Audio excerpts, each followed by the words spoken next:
જાણીએ છીએ કે આપણું અનહેલ્ધી લાઈફસ્ટાઈલ જીવવાના કારણે અનેક પ્રકારના રોગ આપણા શરીરમાં વધી રહ્યા છે અને અત્યારે એક ખૂબ જ ઉપયોગી અને ખૂબ જ ચિંતાજનક એક રોગ જે દિન પ્રતિદિન વધી રહ્યો છે એ છે બ્રેન સ્ટ્રોક. બ્રેન સ્ટ્રોક એટલે સીધી ભાષામાં કહીએ કે મગજનો લકવો.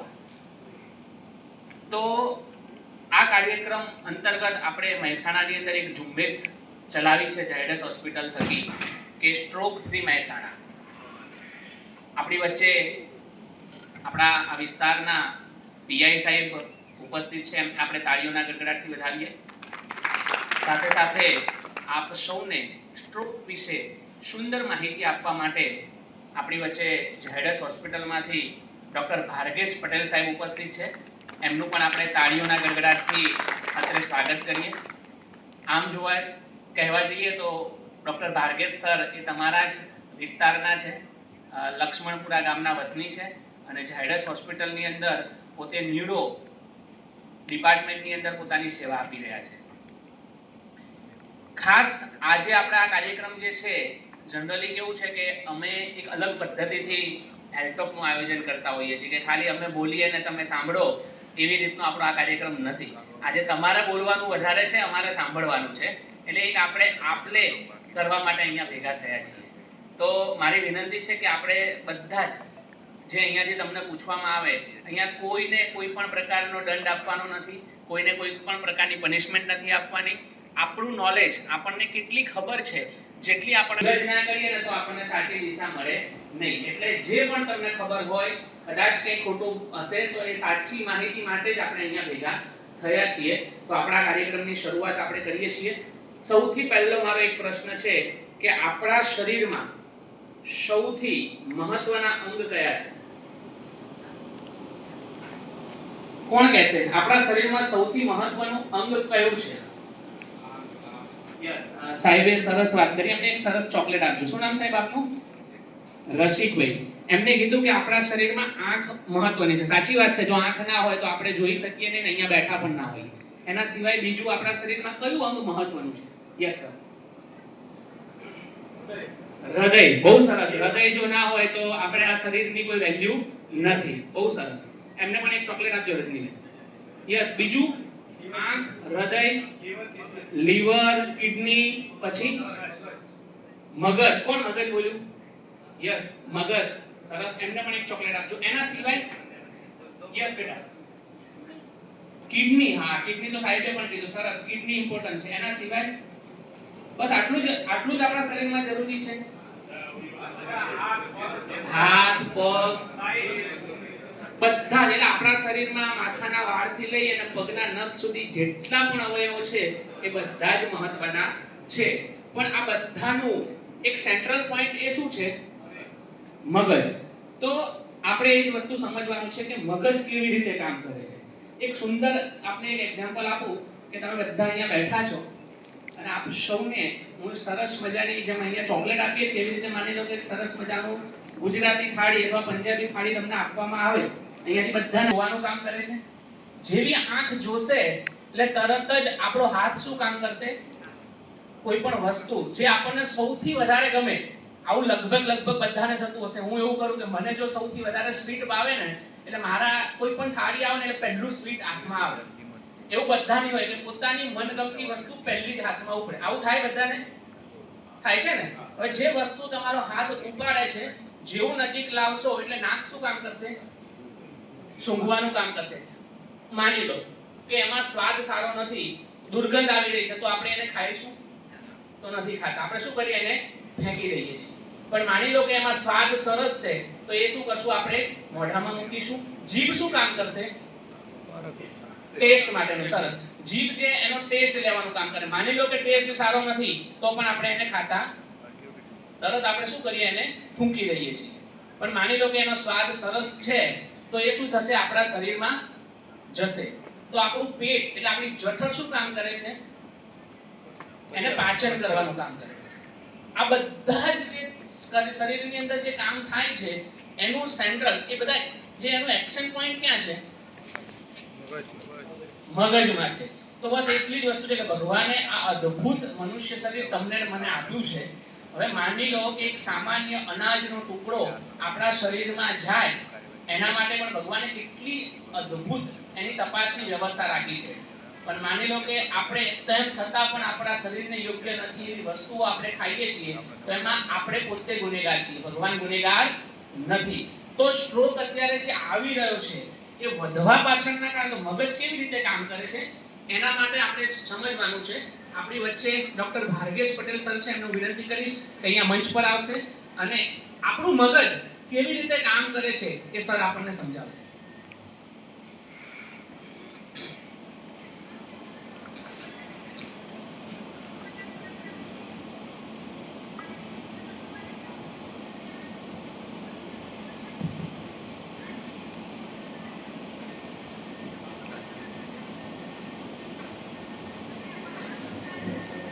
Good morning.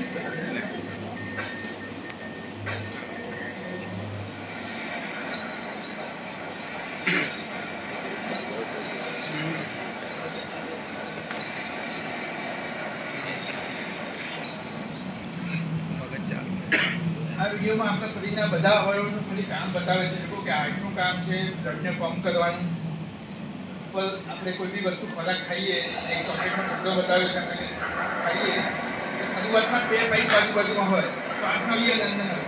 હવે ખાતી વખતે નોર્મલી આપણો ખોરાક અન્નનળીમાં જ જાય, ભલે આપણે ધ્યાન આપીએ ના આપીએ. અહીંયા એક ઢાંકણું હોય બંને વચ્ચે કે જે ઓટોમેટિક જ ખુલબંધ થતું હોય. શ્વાસ લો ત્યારે અન્નનળી બંધ થઈ જાય, ખાવાનું ખાવ ત્યારે શ્વાસનળી બંધ થઈ જાય. આ બધી નાની મિકેનિઝમ છે, બ્રેક થ્રુ ઇન્વોલન્ટરી કંટ્રોલ થતી હોય. આપણે એ બધું વિચારીને ના કરવું પડે. આપણે ચાલતા હોઈએ, પગમાં કંઈક વાગે તો જાતે જ પગ ઉપર થઈ જાય, આપણું ધ્યાન ભલે નીચે ના હોય. આ બધી જે નાની મિકેનિઝમ છે એ બ્રેઇન થ્રુ કંટ્રોલ થતી હોય. એમાં વોલન્ટરી અને ઇન્વોલન્ટરી, અમુક વસ્તુ ઇન્વોલન્ટરી કંટ્રોલ થતી હોય, અમુક વસ્તુ આપણા વોલન્ટરી કંટ્રોલમાં હોય.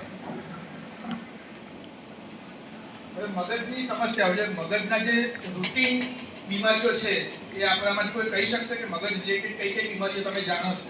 ભલે સામાન્ય બીમારી પણ હોઈ શકે, વધારે ઘાતક બીમારી પણ હોઈ શકે.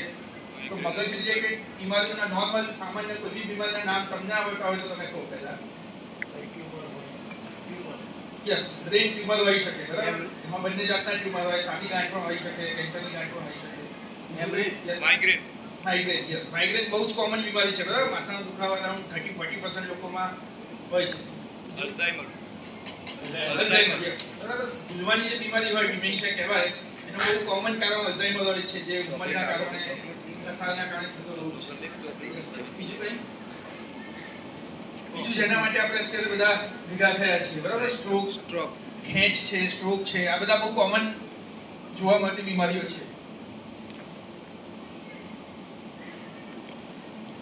સ્ટ્રોક કેવી રીતે થાય છે, બરાબર? હવે આપણે જે આગળ બી વાત કરી કે મહત્વના અવયવો, આપણે હાર્ટ રિલેટેડ કે હાર્ટ અટેક કે જે આપણે કહીએ એના રિલેટેડ આપણને બહુ બધી અવેરનેસ છે.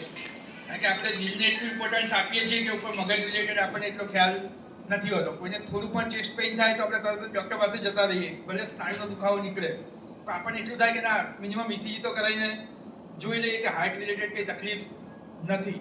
પણ બ્રેઇન રિલેટેડ હજુ એટલી અવેરનેસ આપણામાં છે નહીં. જેમ હાર્ટ અટેક હોય કે હાર્ટમાં લોહી પહોંચવાનું બંધ થઈ જાય, એના કારણે આપણને જે હાર્ટ અટેક આવતો હોય, એવી જ રીતે બ્રેઇન સ્ટ્રોક એટલે બ્રેઇન અટેક જ છે કે બ્રેઇનમાં જો બ્લડ સપ્લાયમાં કંઈ પણ ડિસ્ટર્બન્સ થાય તો આપણા બ્રેઇન રિલેટેડ જે ફંક્શન હોય એ ડિસ્ટર્બન્સ થઈ શકે. સ્ટ્રોક થવાના 2 કારણો હોઈ શકે. એક છે નસ ફાટી જવાથી, જેને આપણે સાદી ભાષામાં બ્રેઇન હેમરેજ કહેતા હોઈએ, કે મગજમાં જે લોહી લઈ જતી નળી હોય એ ફાટી જાય તો મગજમાં લોહીનો ગઠ્ઠો જામી જાય, એને આપણે બ્રેઇન હેમરેજ કહેતા હોઈએ. સૌથી કોમન કારણ એનું બ્લડ પ્રેશર હોય કે કોઈનું બ્લડ પ્રેશર અચાનક જ 200 થઈ ગયું ઉપરનું બ્લડ પ્રેશર, તો એ ઘણીવાર નળી ફાટવાની શક્યતાઓ રહેતી. બીજું સ્ટ્રોક થવાનું કારણ છે એ બ્લોકેજ છે. 100% હોય તો એમાંથી 10 થી 15% લોકોને જ હેમરેજ થતું હોય. 80 થી 85% લોકોમાં નસ બ્લોક થવાની શક્યતાઓ હોય. એટલે નસ બ્લોક થવાથી સ્ટ્રોક થવો એ વધારે કોમન છે. નસમાં જેવી રીતે હાર્ટમાં આપણી નસ બ્લોક થઈ જાય એવી રીતે મગજમાં લોહી પહોંચાડતી નળીમાં બ્લોક થાય, એના કારણે પણ સ્ટ્રોક થઈ શકે. આ એના માટેનો એક ઇન્ફોર્મેટિવ વિડીયો છે. આ આપણી મગજમાંથી જે બ્લડ સર્ક્યુલેશન નોર્મલ જે ચાલતું હોય છે, પણ નીચેની સાઈડ તમે નીચેની સાઈડ આ એક ગઠ્ઠો દેખાય છે. એટલે આવી રીતે કોઈ નળી બ્લોક થઈ જાય તો એ ભાગમાં લોહી પહોંચી શકે નહીં, અને એના કારણે જે ભાગમાં લોહી ઓછું પહોંચે એ ભાગ શું કામ કરે છે એ પ્રમાણેના લક્ષણો તમારી બોડીમાં દેખાય. એને આપણી ભાષામાં થ્રોમ્બોસિસ કહીએ અમે, પણ એ છે ગઠ્ઠો થઈ જવો. બીજા ટાઈપનો સ્ટ્રોક છે એ બ્રેઇન હેમરેજ કહેવાય, કે જેમાં આવી રીતે લોહીની નળીમાંથી કોઈ જગ્યાએ લીકેજ થાય તો ત્યાંથી પછી બ્લડ બહાર મગજની અંદર જમા થવા લાગે. એને આપણી સાદી ભાષામાં બ્રેઇન હેમરેજ કહેતા હોઈએ. હવે બંનેના લક્ષણો તો જે હોય એ સેમ જ હોય, એટલે બહારથી જોઈને કોઈ ડૉક્ટર બી તમને કહી ના શકે કે અંદર હેમરેજ થયું છે કે બ્લડ ક્લોટ થયું છે, બરાબર. એટલે એ જોવા માટે આપણે મિનિમમ સીટી સ્કેન કે એમઆરઆઈ કરીને જ જોવું પડે. એની પહેલાં આપણી કોઈ ટ્રીટમેન્ટ પોસિબલ થાય નહીં. એટલે કોઈનો હાથ પગ બંધ થઈ ગયો ને તમે તરત દવાખાને લઈ જાઓ તો સીટી સ્કેન એમઆરઆઈ વગર કોઈ દવા થઈ શકે નહીં, કારણ કે આપણને અંદર ખબર નથી કે શું તકલીફ થઈ છે, કારણ કે બંનેની ટ્રીટમેન્ટ પૂરી અલગ છે. હવે નોર્મલી આપણા જિલ્લામાં, આ જિલ્લાનો ડેટા છે કે આ લોકોએ મહેનત કરીને મહેસાણા જિલ્લાનો ડેટા કાઢ્યો છે કે એક વર્ષમાં કેટલા લોકોને સ્ટ્રોક થાય છે. તો એક મહિનામાં 1250 કેસ છે. એમ જોવા જાવ તો દર 35 મિનિટે એક સ્ટ્રોકનો કેસ, ખાલી મહેસાણા જિલ્લાની વાત કરીએ તો દર 35 મિનિટે એક માણસને બ્રેઇન સ્ટ્રોક એ લખવાની અસર થઈ રહી છે. મતલબ એ ઇન્સિડન્સ જોવા જાવ તો બહુ વધારે કહેવાય એક જિલ્લા માટે.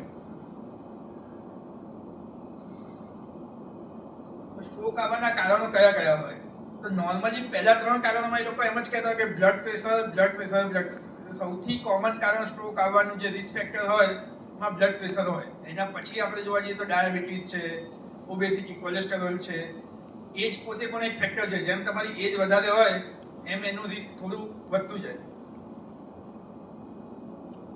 બ્લડ પ્રેશર, ડાયાબિટીસ, ઓબેસિટી, આ 3 કોમન કારણો છે. બીજું હવે અત્યારે જે વ્યસનો વધતા જાય કે આલ્કોહોલ છે, સ્મોકિંગ છે, સેડેન્ટરી લાઈફસ્ટાઈલ છે કે આપણું ચાલવા ફરવાનું ઓછું થઈ ગયું હોય, બેઠાનું જીવન છે, એ બધા બહુ કોમન રિસ્ક ફેક્ટર છે. હવે તમે નવી પેઢીમાં જોવા જાઓ તો જે ચરસ છે, હેરોઇન છે, કોકેઇન છે, એ બધા ડાયરેક્ટ મગજની નળી પર બી અસર કરે. એટલે ઘણા લોકોને આવું કોકેઇન લેવાથી ઘણીવાર બ્લડ બ્રેઇન હેમરેજ પણ થઈ શકે. એ બધી દવાઓને એ બધાના કારણે હવે રિસ્ક ફેક્ટર ને એ બધું સ્ટ્રોકનું ઇન્સિડન્સ વધતો જાય છે. બીજું કે આપણામાં અમુકમાં માન્યતા હોય કે પૂરી નજર લાગી ગઈ, કે ભુવાનું કંઈ થઈ ગયું, માતાજીનું કંઈ થઈ ગયું. એટલે સ્ટ્રોક એ એવી કોઈ વસ્તુથી થતો નથી. બીજી વસ્તુ કે કોમન સવાલ અમને પૂછતા કે સાહેબ ટેન્શનના કારણે થઈ શકે? કારણ કે ટેન્શન તો બધાને હોવાનું છે આમાંથી. મને પણ હશે, તમને બધાને હશે. ડાયરેક્ટ ટેન્શનથી સ્ટ્રોકને કોઈ લેવા દેવા નથી. કારણ કે જ્યારે બી સ્ટ્રોકનો પેશન્ટ આવે એટલે બધા રિલેટિવ્સ એ પૂછતા હોય કે સર એમને ટેન્શન બહુ હતું તો એના કારણે તો સ્ટ્રોક નહીં થઈ ગયો હોય ને. ડાયરેક્ટ ટેન્શનથી કોઈ વાર સ્ટ્રોક ના થઈ શકે. ટેન્શનથી ખાલી એ થાય કે તમારું બ્લડ પ્રેશર છે, ડાયાબિટીસ છે, એ બધું ફ્લક્ચ્યુએશન થવાના વધારે ચાન્સીસ રહે. તમે સ્ટ્રેસ વધારે હોય તો તમારું બ્લડ પ્રેશર ઉપર નીચે થવાની શક્યતાઓ હોય. એ ઇનડાયરેક્ટ રિસ્ક ફેક્ટર છે, પણ ડાયરેક્ટ ટેન્શનથી સ્ટ્રોક ના થાય. સ્ટ્રોકના લક્ષણો શું છે? આમાંથી એમનામ કોઈ કહી શકે કે સ્ટ્રોક થાય તો એ વખતે આપણને લક્ષણો શું હોય? આપણે અમુક જોઈએ, અમુક ક્લુ છે આમાં. અમુક સોંગ્સ છે બોલિવૂડના, એમાં તમારે વર્ડ્સ અથવા તો એક્શન જોવાની છે. એના પરથી તમારે કહેવાનું છે કે આમાં કયું લક્ષણ તમને દેખાય છે સ્ટ્રોક. બરાબર? ખાલી વિડીયો ના જોતા, વર્ડ્સ બી સાંભળજો. બરાબર? ખાલી વિડીયોમાં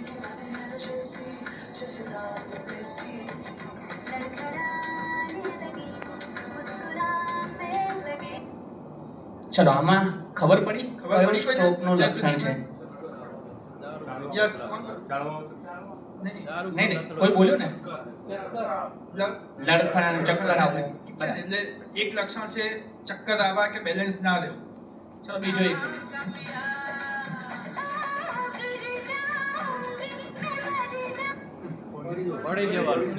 પડી જવાનું, મતલબ બેલેન્સ ના રહેવું. બરાબર? એટલે સૌથી એક લક્ષણ છે પહેલું કે બેલેન્સનો પ્રોબ્લેમ. હવે ઘણીવાર આપણને કેવું છે કે હાથ પગની તકલીફ હોય, બોલવાની તકલીફ હોય તો આપણને તરત ખ્યાલ આવી જાય કે કઈ તકલીફ થઈ છે. પણ ઘણીવાર આ લક્ષણ છે આપણાથી ઇગ્નોર થઈ જતું હોય. કે ઘણીવાર એવું થાય કે આપણને ચક્કર આવે છે, બેલેન્સ નથી રહેતું, તો આપણે તરત કોઈ ડૉક્ટરની સલાહ કે એવું ના લઈએ. બીજી વસ્તુ એ થાય કે કદાચ કોઈ ડૉક્ટરની સલાહ લીધી પણ કરી તો આપણે જે વર્ટિગો નામ સાંભળ્યું હશે કદાચ તમે, કે કાનની તકલીફના કારણે ઘણા લોકોને ચક્કર આવે, ઉલટી થાય, બેલેન્સ ના રહે. આવી સેમ તકલીફ વર્ટિગોમાં બી થઈ શકે. એટલે ઘણીવાર તમે કોઈ ડૉક્ટરને બતાવ્યું તો ડૉક્ટર વર્ટિગોની દવા આપીને કદાચ ઘરે પણ મોકલી દે, એવું પણ બને. બરાબર? કારણ કે બહારથી તો એ કહેવું મુશ્કેલ છે કે આ સ્ટ્રોક છે કે વર્ટિગો છે, પણ આ બેલેન્સની તકલીફ ઘણા લોકો ઇગ્નોર કરતા હોય. એટલે સડન અત્યાર સુધી નોર્મલ ચાલતા હતા ને એક જ મિનિટમાં તમને એવું થયું કે હવે એક બાજુ નમી જવાય છે, ચાલવામાં તકલીફ થાય છે, ચક્કર આવે છે, તો ઘણીવાર એ સ્ટ્રોકની સાઇન હોઈ શકે. એટલે દરેક ચક્કર સ્ટ્રોક હોય એવું જરૂરી નથી. ઘણીવાર વર્ટિગો સામાન્ય પણ હોઈ શકે, પણ એના માટે એકવાર ડૉક્ટરને કન્સલ્ટ કરી લેવા જરૂરી છે. આ છે આમાં કયું લક્ષણ કોણ પહેલા કહે છે? રજનીભાઈ જે પહેલા કહે એને 2 ચોકલેટ આપો. અચ્છા દેખાતું નથી. લાઈટ બંધ કર દો ને આગળવાળી 2 આગળવાળી 4 લાઈટ. ના એટલે આપણે જવાબ નહીં આપે, દેખાતું છે એટલે જવાબ એનો છે દેખાતું નથી એમ. સરસ. કોને કીધું દેખાતું નથી? એમને ચોકલેટ આપો રજનીભાઈ બેનને. બીજો પ્રોબ્લેમ છે વિઝન. બરાબર, આ બી આઈસાઇટ નો પ્રોબ્લેમ. અચાનક જ તમને એક દેખાતું બંધ થઈ ગયું એક સાઈડ નું, અચાનક જ તમને ડબલ દેખાવા લાગ્યું. અચાનકની વાત છે કે અચાનક જ દેખાતું બંધ થઈ ગયું, અચાનક ડબલ દેખાવા લાગ્યું. તો આ લક્ષણ પણ મગજના હોઈ શકે. મગજના જે પાછળનો ભાગ છે આપણો, એ ત્યાં વિઝનના સેન્ટર હોય. એટલે ત્યાં કઈ તકલીફ થાય તો ઘણીવાર તમને ખાલી વિઝનમાં જ પ્રોબ્લેમ હોય. ચાલવા ફરવામાં બોલવામાં કશું જ તકલીફ નહીં. અમુક જે વિઝન ડાયાબિટીસના કારણે આંખના પડદા પર અસર થાય તો એમાં તરત વિઝન ના જતું રહે. એ ધીમે ધીમે વિઝન ઓછું થતું હોય. કેટરેક્ટ હોય તો અચાનક વિઝન ના જાય, તમારું ધીમે ધીમે વિઝન ઓછું થાય. તો અચાનક વિઝનમાં કઈ તકલીફ થાય તો એ બ્રેઇન રિલેટેડ બ્રેઇન સ્ટ્રોક હોઈ શકે ખરો.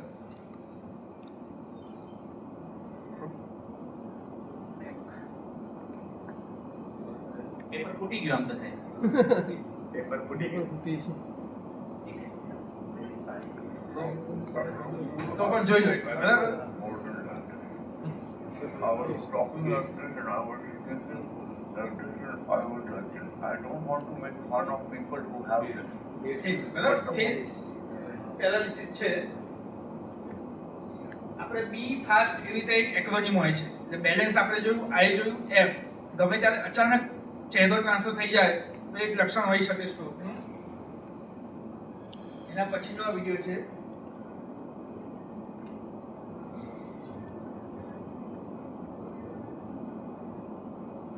આર્મ્સ અને લેગ વીકનેસ. આ તો આપણે હાથ કે એક બાજુના હાથ કે પગમાં, નોર્મલી સ્ટ્રોકમાં બંને ચારે ચાર હાથ પગમાં એકસાથે અસર થાય એવું શક્યતાઓ બહુ જ ઓછી હોય. એક બાજુના હાથ પગમાં, કોઈ જમણી બાજુ કે ડાબી બાજુના હાથ પગમાં તમને નબળાઈ લાગે. ઘણીવાર નબળાઈ ના લાગતી પણ એક બાજુનો હાથ પગ ખાલી ખોટો પડી જાય એટલે તમને સેન્સેશન જતા રહે. ત્યાં કંઈ અડે તો ખ્યાલ ના આવે. ભલે હાથ તમે ઊંચો કરી શકતા હો પણ ત્યાં કંઈ અડે તો તમને ખ્યાલ ના આવે. એ લક્ષણ પણ સ્ટ્રોકનું હોઈ શકે.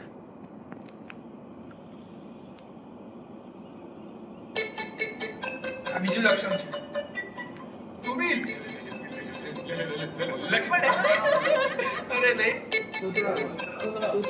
યસ, એટલે સ્પીચમાં તકલીફ, બરાબર, સ્લરિંગ થાય. જ્યારે સ્પીચમાં આપણને તકલીફ લાગવા લાગે એ પણ સ્ટ્રોકનું એક લક્ષણ છે. બીજું, સ્પીચમાં 2 ટાઈપના પ્રોબ્લેમ હોય. એક તો આજે તમે જોયું કે જીભ પકડાવા લાગી, થોડું બોલવા લાગે કે એવું થાય.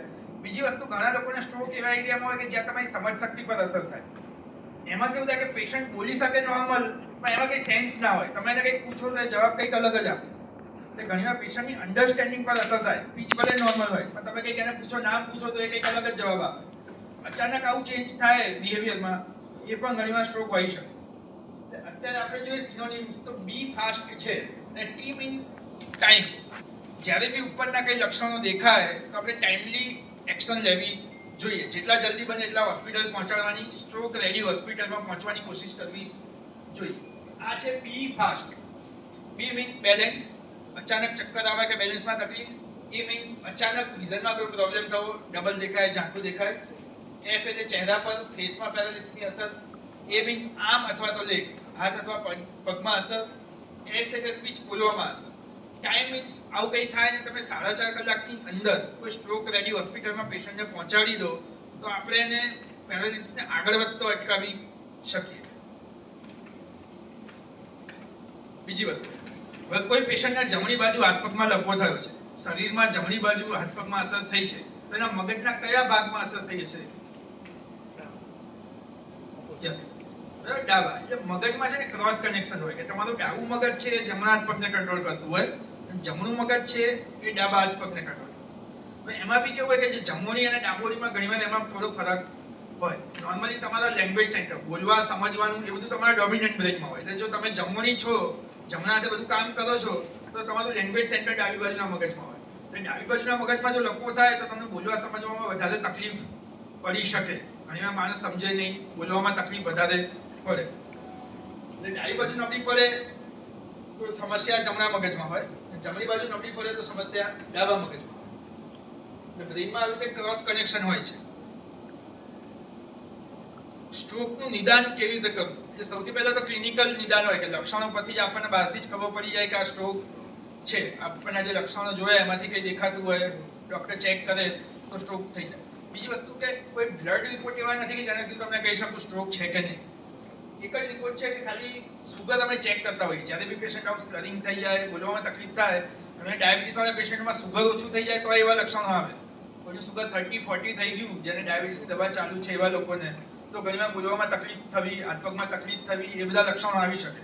એટલે જ્યારે બી આવું પેશન્ટ પહેલા ઇમરજન્સીમાં આવે તો અમે બેઝિક ખાલી સુગર તો ચેક કરીને જોતા હોઈએ. ઘણા લોકોમાં સુગર ઓછી હોય ને તમે જેવું સુગર આપો એવું પેશન્ટ નોર્મલ થઈ જાય.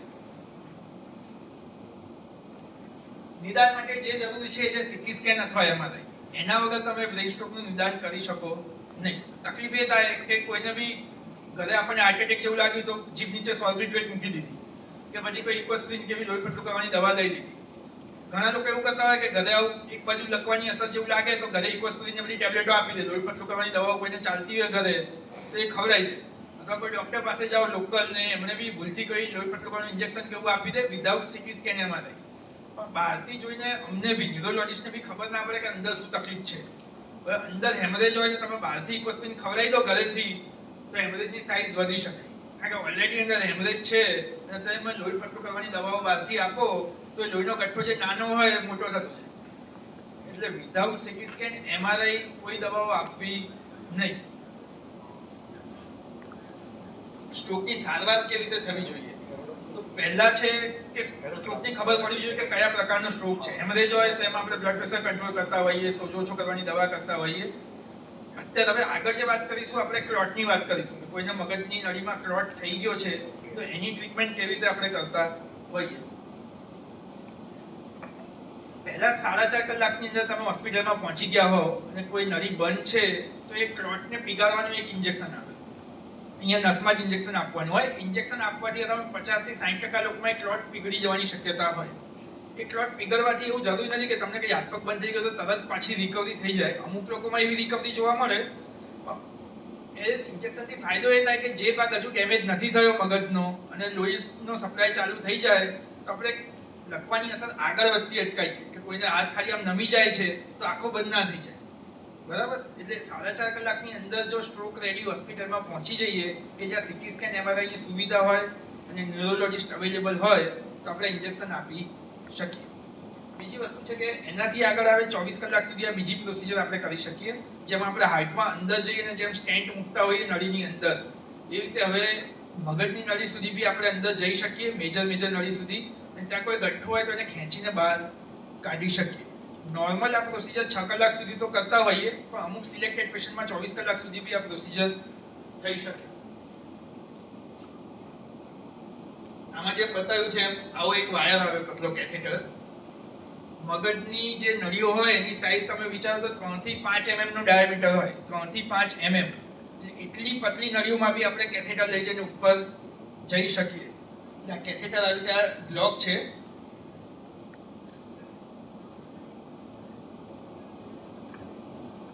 કેથેટરનો વાયર એ બ્લોકની આરપાર પસાર કરવો પડે આપણે. પછી એની ઉપર એક બીજો ગાઈડ વાયર જાય.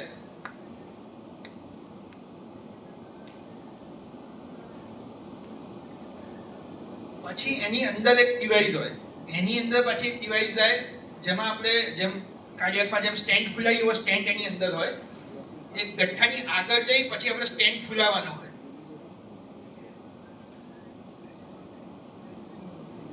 ગઠ્ઠાની આગળ જે સ્ટેન્ટ ફૂલાઈએ પછી એ સ્ટેન્ટ સાથે જ આખું સક્શન કરવાનું હોય. જે ગઠ્ઠો સક કરીને બહાર આપણે લઈ જઈ શકીએ.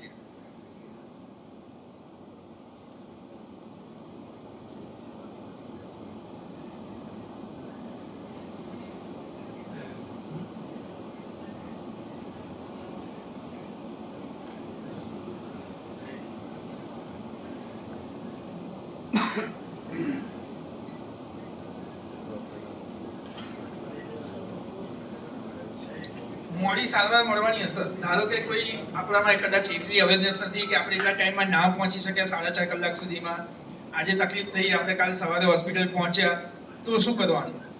તો પછી તમને દાખલ કરીને આપણે જે નોર્મલ લોહી પતલું કરવાની દવાઓ હોય, ઇકોસ્પ્રિન છે કે એ બધી દવાઓ ચાલુ કરે, પણ મોડા પડવાની અસર એ થાય કે રિકવરીમાં બહુ લાંબો ટાઈમ લાગે. હાથ પગની ધારો કે તમને વીકનેસ આવી ગઈ હોય તો એની રિકવરી આવતા મિનિમમ 3 મહિના 6 મહિના આપણે ફિઝિયોથેરાપીને બધું કરીએ ત્યારે રિકવરી આવે, ને એ રિકવરી પણ કેટલી આવે એ પહેલેથી કહેવું મુશ્કેલ હોય. ઘણા લોકોને 50% રિકવરી આવે તો એ કદાચ કોઈ સપોર્ટ સાથે જ ચાલી શકે એવું બની શકે. બીજી વસ્તુ કે મગજમાં જેટલી લેટ સારવાર થાય, મગજમાં જ્યારે બી સ્ટ્રોક થાય ત્યારે દર મિનિટે 19 લાખ ન્યુરોન્સ, જે કોષો હોય ચેતાતંતુઓ, 19 લાખ ન્યુરોન્સ દર મિનિટે ડેમેજ થતા હોય. એટલે તમે જેટલું ડિલે કરો ટ્રીટમેન્ટમાં એટલા વધારે ન્યુરોન્સ ડેમેજ થતા જાય. બીજું કે મગજમાં કોઈ કોષો નવા બની શકે નહીં. જેમ આપણી ચામડીમાં કંઈ ડેમેજ થયું તો કોષો નવા બને, મગજમાં એવી તાકાત નથી રિજનરેશન. એટલે મગજમાં જે કોષો એકવાર ડેમેજ થયા એ થયા, એમાં નવા કોષો બની શકે નહીં. એટલે જે બી રિકવરી આવે શું હોય કે જે કોષો બચેલા છે ધીમે ધીમે કનેક્શન્સ નવા બનાવે અને ધીમે ધીમે રિકવરી આવે. એટલે મગજમાં જેટલી જલ્દી આપણે ટ્રીટમેન્ટ કરીએ, ન્યુરોન્સને બચાવી શકીએ, એટલો ફાયદો આગળ જતા થઈ શકે. મોડું થાય તો ઘણીવાર અમુક લોકોને પરમાનન્ટ વીકનેસ બી રહી શકે. એટલે હાથ પગમાં તકલીફ હોય તો એ કદાચ રિકવર ના થાય ફિઝિયોથેરાપી સાથે, એવું પણ બની શકે. એટલે જેટલું જલ્દી 4.5 કલાકની અંદર પહોંચીને આપણે ન્યુરોન્સ બચાવી શકીએ એટલો ફાયદો છે. એક સારી હોસ્પિટલ પાસેથી આપણે કેવી હોસ્પિટલ હોવી જોઈએ કે જ્યાં આપણે સ્ટ્રોકની ટ્રીટમેન્ટ કરી શકીએ. આ એક વિડીયો છે, આમાં તમને આખી ખબર પડશે કે કઈ કઈ જગ્યાએ આપણે કેવા પ્રોટોકોલ હોવા જોઈએ, હોસ્પિટલમાં જઈને પહેલા શું કરવાનું હોય. ત્યાં સુધી ખબર નથી પડતી જ્યાં સુધી પોતાના પર ના વીતે, અને તેનાથી પણ આગળ જ્યારે તમે સ્ટ્રોક આવે ત્યારે શું કરવું તેનાથી અજાણ હોવ.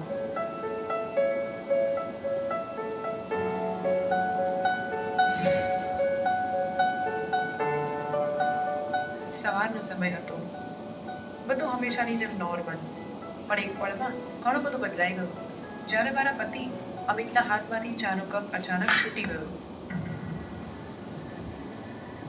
એકદમ જ મેં જોયું કે એમનો ચહેરો એક બાજુથી વાંકો થઈ ગયો હતો, હાથ ઢીલો પડી ગયો અને બોલવામાં તકલીફ પડવા લાગી. થોડી વાર તો હું ગભરાઈ ગઈ કે એકાએક શું થઈ ગયું, પણ લક્ષણો જોઈને મને તરત સમજાઈ ગયું કે આ સ્ટ્રોક છે.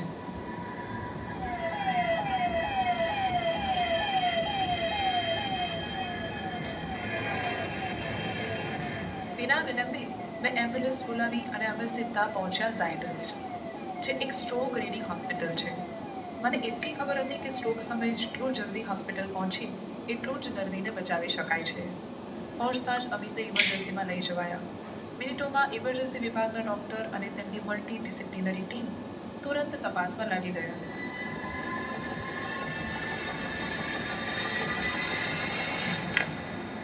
Code white, emergency department, ground floor, bed number 3. Code white activate કરાયો અને ન્યુરોની ટીમ તાત્કાલિક આવી ગઈ. ટેસ્ટ, ન્યુરોલોજિકલ ચેકઅપ બધું જ એકદમ ઝડપી અને સુવ્યવસ્થિત રીતે થયું.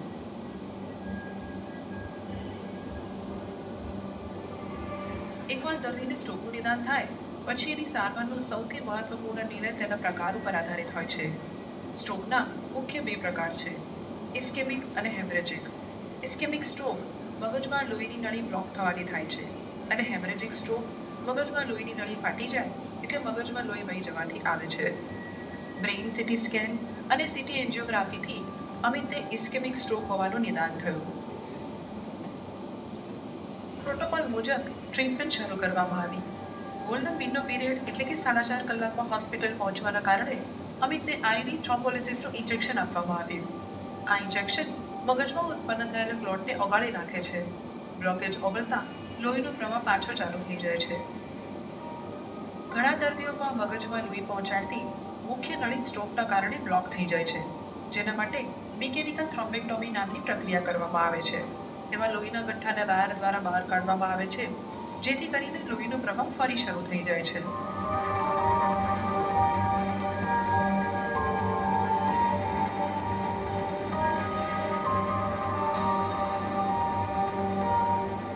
ધીમે ધીમે અમિતની સ્થિતિ સ્થિર થવા લાગી. આ સ્થિતિમાં નિષ્ણાત ડોક્ટર્સ દ્વારા ઝડપથી લેવાયેલો સચોટ નિર્ણય દર્દીની રિકવરીમાં નિર્ણાયક ભૂમિકા ભજવે છે. ડોક્ટર્સ અને નર્સિંગ સ્ટાફ દ્વારા આઈસીયુ કેરમાં થતા નિયમિત મોનિટરિંગે અમારા હૃદયમાં એક આશા બાંધી. થોડા દિવસોમાં ફિઝિયોથેરાપી, સ્પીચ થેરાપી અને ઓક્યુપેશનલ થેરાપી આ ત્રણેયના સમન્વયથી ઓળખાતી ન્યુરો રિહેબિલિટેશનથી અમિતના લકવાગ્રસ્ત અંગો ફરી પાછા હલનચલન કરવા લાગ્યા, જે સ્ટ્રોકના દર્દીઓ માટેની ખાસ અને અસરકારક સારવાર છે. અમે અમિતને લઈને ઘરે પાછા આવ્યા. નિયમિત ફિઝિયોથેરાપી અને દવાઓથી આજે 3 મહિના પછી અમિત ફરીથી પૂર્વવત બોલવા, ચાલવા અને સ્પીક કરવા લાગ્યા છે. આજે હું એક વાત સ્પષ્ટપણે કહી શકું છું કે સ્ટ્રોક આવે ત્યારે સૌથી કિંમતી છે સમય અને સ્ટ્રોક રેડી હોસ્પિટલ. જો એ સવારે હું મારું સંતુલન ખોઈ બેસત તો, મને જ ના ખબર હોત કે અમિતને શું થઈ રહ્યું છે તો કદાચ અમિત આજે અમારી વચ્ચે ના હોત, અથવા તો તેમનું શરીર લકવાગ્રસ્ત થઈ ગયું હોત. આપણા આપ્તજન વિશેની એ કલ્પના જ આપણને ધ્રુજાવી મૂકે છે. તેથી દરેકે સ્ટ્રોક વિશે જાણવું અત્યંત જરૂરી છે, જેના માટે હંમેશા યાદ રાખો બી ફાસ્ટ. બી એટલે કે બેલેન્સ, અચાનક ચક્કર આવવા. ઈ એટલે કે આઈસ, આંખોમાં ઝાંખું દેખાવું કે દ્રષ્ટિ ગુમાવવી. એફ એટલે ફેસ, ચહેરો વાંકો થવો. એ એટલે આર્મ અથવા લેગ્સ, હાથ કે પગમાં લખવાની અસર થવી. એસ એટલે સ્પીચ, બોલવામાં તકલીફ. અને ટી એટલે કે ટાઈમ, સ્ટ્રોક આવ્યાના 4.5 કલાકના સમયગાળામાં ઇમરજન્સીમાં હોસ્પિટલ પહોંચવું. તમારા જીવનની એ સૌથી મુશ્કેલ ક્ષણોમાં તમારી સૌથી મોટી સાથી બનશે સ્ટ્રોકની સમજ, સમય સૂચકતા અને સ્ટ્રોક રેડી હોસ્પિટલ.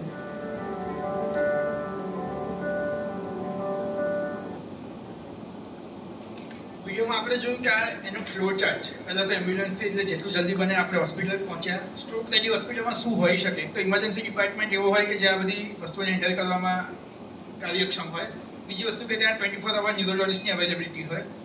ત્રીજી વસ્તુ કે ત્યાં જ સીટી સ્કેન એમઆરઆઈની અવેલેબિલિટી હોય, એટલે તમારે સીટી સ્કેન એમઆરઆઈ કરવા જો બહાર જાઓ તો એમાં જ તમારો વિન્ડો પીરિયડ બહાર નીકળી જાય. કલાક તો ત્યાંથી પાછા આવવામાં જ થઈ જાય ઘણી વાર. ચોથી વસ્તુ કે ત્યાં ને ત્યાં જ કેથલેબની સુવિધા હોય. નાનો સ્ટ્રોક હોય તો આપણે કદાચ ખાલી ઇન્જેક્શનથી ચાલી જાય. બહુ મેજર નળી બંધ હોય તો આપણે અંદર જઈને પેલો ગઠ્ઠો કાઢવાની બી પ્રોસિજર કદાચ કરવી પડે. તો કેથલેબની સુવિધા પણ અંદર હોય તો એ સ્ટ્રોક રેડી હોસ્પિટલ કહેવાય. ત્યાં જ તમારું ન્યુરો આઈસીયુ કેર, એટલે સ્ટ્રોક પછી આપણે આઈસીયુમાં કદાચ રાખવાની જરૂર પડે પેશન્ટને, તો ન્યુરો આઈસીયુ, સ્ટ્રોક આઈસીયુ અલગથી હોય કે જે લોકો સ્ટ્રોકના પેશન્ટોનું જ હેન્ડલ કરવામાં પાવરદાર હોય. બીજી વસ્તુ કે ન્યુરો ફિઝિયોથેરાપી, રોબોટિક ફિઝિયોથેરાપી ને બધું હોય, કારણ કે એવું જરૂરી નથી કે આ બધું કર્યા પછી તરત જ રિકવરી આવે. એમાં બી આપણે ફિઝિયોથેરાપી એ બધું કરવાની તો જરૂર પડશે જ. એટલે જ્યાં ન્યુરો રોબોટિક ફિઝિયોથેરાપી ને બધું અવેલેબલ હોય, તો આ બધું એક જ હોસ્પિટલમાં અવેલેબલ હોય, એને આપણે સ્ટ્રોક રેડી હોસ્પિટલ કહેતા હોઈએ. સમયસર સારવારના ફાયદા એટલે ખાલી ફિઝિકલ જ ફાયદો નથી. આમ જોવા જઈએ તો આપણને એવું લાગે એ વખતે કે કદાચ આ કોસ્ટલી ટ્રીટમેન્ટ છે, કારણ કે ઇન્જેક્શનની કોસ્ટ 50-60 હજાર થતી હોય છે. વજન પ્રમાણે ડોઝ આપતા હોય તો 70-80,000 સુધી બી ખાલી ઇન્જેક્શનની કોસ્ટ થઈ શકે. મિકેનિકલ થ્રોમ્બેક્ટોમી છે, જે ઉપર જઈને ગઠ્ઠો કાઢવાની પ્રોસિજર, એનું કોસ્ટ તો 3 થી 4 લાખ થતું હોય. એટલે એ વખતે કદાચ આપણને વધુ ખર્ચાળ પ્રોસિજર લાગે. પણ કોઈ કમાતો માણસ હોય પરિવારનો, અને જો એ લકવાગ્રસ્ત થઈ જાય તો એનું તમે લાંબા ગાળાની ખર્ચો ગણો તો આ પ્રોસિજર કરતાં એ ખર્ચો વધી જાય. કોઈ માણસ જો કન્ટિન્યુઅસ બેડ રિડન જ રહે તો એની પાછળ બીજા 2-3 જણ તમારી સેવામાં જોઈએ. એ બધું તમે આર્થિક, સામાજિક, ફિઝિકલ જે બી ખર્ચો ગણો, લાંબા ગાળાનો ખર્ચો એ વધારે પહોંચે. એટલે આ પ્રોસિજર કરાવવાનો ખર્ચો એટલો નથી. બીજું કે માનસિક સ્ટ્રોક પછી છે ને ડિપ્રેશન બહુ કોમન હોય. કોઈ માણસ હમણાંથી ચાલતો ફરતો હોય ને અચાનક જ એ ડિપેન્ડન્ટ થઈ જાય બીજા માણસ ઉપર, કે પોતે ખાઈ ના શકે, પોતે ચાલી ફરી ના શકે, એ બધા માટે એને બીજાની જરૂર પડે, તો એવા માણસો ઘણીવાર ડિપ્રેશનમાં જતા રહેતા હોય કે એમને કંઈ વસ્તુ ગમે નહીં, કંઈ બોલે નહીં, કોઈ સાથે વાતચીત ના કરે. સામાજિક એટલે ઘણીવાર આઇસોલેશન થાય, કારણ કે તમે ક્યાંય બહાર ના જઈ શકો, ચાલી ફરી ના શકતા હોય, ઘરમાં જ આખો દિવસ રહેવાનું થાય, તો એક સોશિયલ આઇસોલેશનની ફિલિંગ એમના મનમાં આવતી હોય. આર્થિક તો છે જ કે કોઈ જો બ્રેડ વિનર હોય, જે કમાતો માણસને આવી સ્ટ્રોકની અસર થાય તો આખા પરિવાર પર એની અસર થઈ શકે. બીજું એની પાછળ બીજા 2-3 માણસોને તમારે કન્ટિન્યુઅસ કેરિંગ માટે જોઈએ, એટલે બીજા 2 માણસનું બી સાથે સાથે તકલીફ થાય.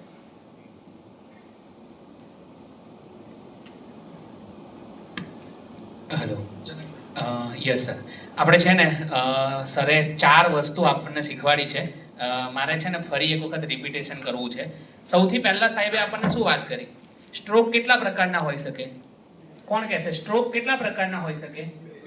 2 પ્રકારના. કયા કયા? એક હેમરેજ કેવી રીતે થાય? યસ, બીજો નંબરનો ગઠ્ઠો થઈ જાય. એટલે સાહેબે આપણને બહુ સરસ પહેલી વસ્તુ સ્ટ્રોકને ઓળખવા માટે સ્ટ્રોક બે પ્રકારના હોય. એક તો આપણી નસ ફાટી જાય એ, અને બીજું કે આપણા શરીરની અંદર જે લોહી પહોંચી રહ્યું છે એ મગજ સુધી ના પહોંચે અને ક્યાંક ગઠ્ઠો જામી જાય. તો સ્ટ્રોક આવવાના કારણો કયા કયા હતા? ચલો કોણ કહેશે? આપણે ચોકલેટ આપવું બધી છે, પાછી એકે લઈ જવાની નથી, તમને જ આપીને જવાની છે. એટલે સ્ટ્રોક આવવાના કારણો કયા કયા હોઈ શકે?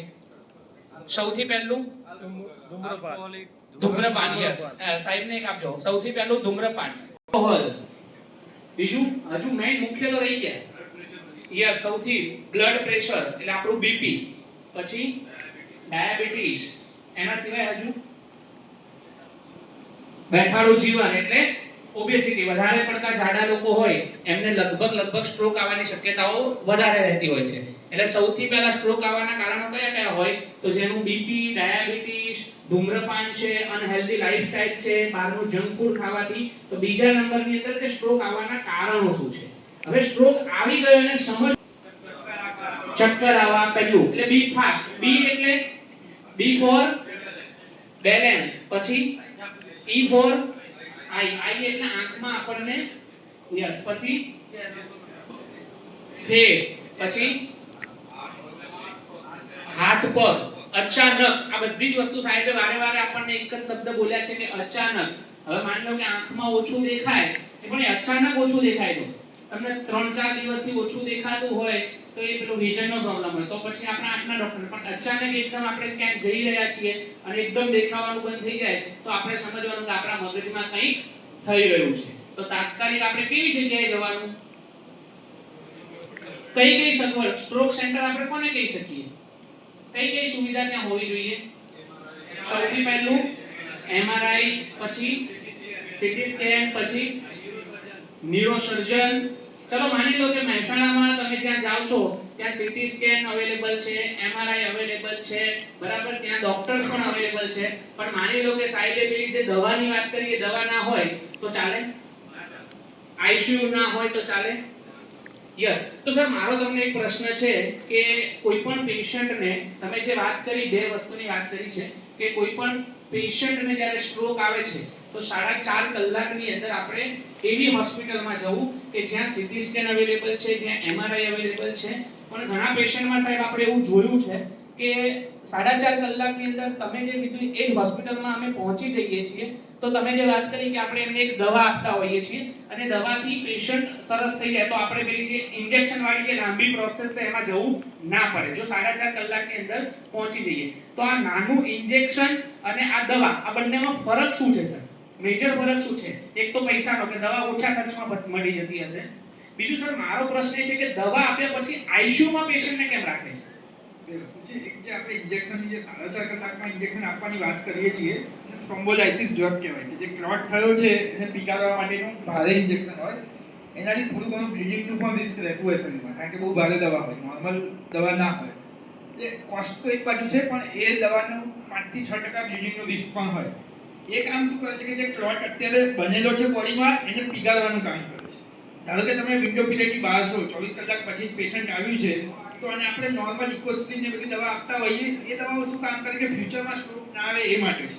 જે ઓલરેડી ક્લોટ થઈ ગયો છે, મગજને ડેમેજ થયું છે, એના પર એ ઇકોસ્પ્રિન ને બધી જે ટેબ્લેટ આપીએ એનો કોઈ ફાયદો થવાનો નથી. એ દવાનું કામ એ છે કે ફરીથી લોહીને પતલું રાખે કે જેથી ફરીથી ક્લોટ બને નહીં. જ્યારે જે શરૂઆતમાં દવા આપીએ એ ક્લોટ જે ઓલરેડી બનેલો છે એને પીગાડવા માટે છે, બરાબર? એટલે બંને દવાનું કામ અલગ છે. જે ઇકોસ્પ્રિન ને જે બધી ટેબ્લેટ્સ ચાલે છે એ પ્રિવેન્શનનું કામ કરે કે ફરીથી લકવો ના થાય એ અટકાવવાનું કામ કરે. એટલે એ તો તમારે લાઈફ ટાઈમ લેવાની જ છે. 4.5 કલાક વાળું ઇન્જેક્શન જે લકવો ઓલરેડી થયેલો છે એમાં સુધારો કરવાનું કામ કરે કે જે ઓલરેડી ક્લોટ બનેલો છે એને આપણે પીગાડીએ તો એ જે ક્લોટ છે, જે લકવાની અસર છે એમાં આપણે તરત જ કંઈક સુધારો લાવી શકીએ. એટલે આ બંને ટ્રીટમેન્ટ અલગ છે. બીજી વસ્તુ કે સ્ટ્રોક થાય એટલે પહેલાં આ ઇન્જેક્શન આપ્યા પછી બી પહેલાં 5-6 કલાકમાં બ્લીડિંગનું રિસ્ક હોય. સ્ટ્રોક મોટો હોય એટલે આપણે પલ્સ, બીપી, એમનું ભાન કેવું રહે છે, ખેંચ ના આવે, બીજા કોઈ કોમ્પ્લિકેશન ના થાય, એ બધું આપણે મોનિટર કરવું પડે. એ મોનિટરિંગ માટે આપણે પેશન્ટને આઈસીયુમાં રાખતા હોઈએ, બરાબર ને? એટલે ઘણીવાર પેશન્ટ ભાનમાં હોય, ખાલી બોલવામાં જ તકલીફ હોય, એટલે પેશન્ટના રિલેટિવને એવું થાય કે એવી કંઈ મેજર તકલીફ દેખાતી નથી, પણ આ પેશન્ટને કેમ આઈસીયુમાં રાખવું પડે.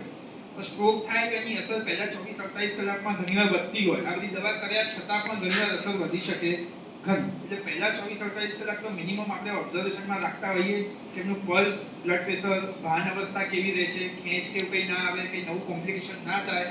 ઘણીવાર હાથ પગ પર અસર વધે તો રિપીટ આપણે સીટી સ્કેન એમઆરઆઈની જરૂર પડે તો એ પણ કરવું પડે. એટલે આ બધું મોનિટરિંગ માટે આઈસીયુની જરૂર પડતી હોય છે. યસ, તો એ જ વસ્તુ છે કે આપણે અત્યારે હાલ જે સ્ટ્રોક વિશેની અવેરનેસ જે ફેલાવી રહ્યા છીએ એ લગભગ અમે શરૂઆત કરી હતી 2 ડિસેમ્બર 2025. આપણો ટાઉન હોલ છે એમાં આપણા જિલ્લા કલેક્ટરના સાનિધ્યમાં આપણું જે સીડીએચઓ સર જે સોલંકી સાહેબ હતા એમના અંતર્ગત એએચએમ સાથે રહી અને આપણે કોલેબોરેશનમાં આ શરૂ કર્યું હતું.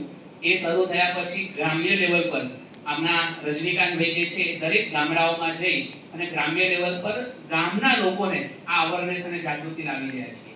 ત્યારબાદ અમે એક જીએસઆરટીસીના તમામ કર્મચારીઓ એટલે દરેક પ્રકારના જે ડેપો છે એની અંદર કાર્યક્રમ કર્યું અને આપણે લગભગ આ તમે જુઓ કે મે મહિનામાંથી આપણે મહેસાણા પોલીસને સાથે રાખી અને સમગ્ર મહેસાણા જિલ્લામાં આપણે અભિયાન શરૂ કરીએ છીએ. એની એક આ નાનકડી ઝલક છે જે આપણે જોઈએ.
હવે આપના કોઈ પ્રશ્ન? બસ જો, સરસ સવાલ છે. ના આવે માટે આપણે છે ને આજે એના રિસ્ક ફેક્ટર છે એ બધાનું ધ્યાન રાખવું છે. આમાંથી કેટલાને પોતાનું બ્લડ પ્રેશર ખબર છે? કોઈએ મપાયું હોય હમણાં લાસ્ટ 3 મહિના 6 મહિનામાં પણ કોઈને પોતાનું બ્લડ પ્રેશર હમણાં ખબર છે?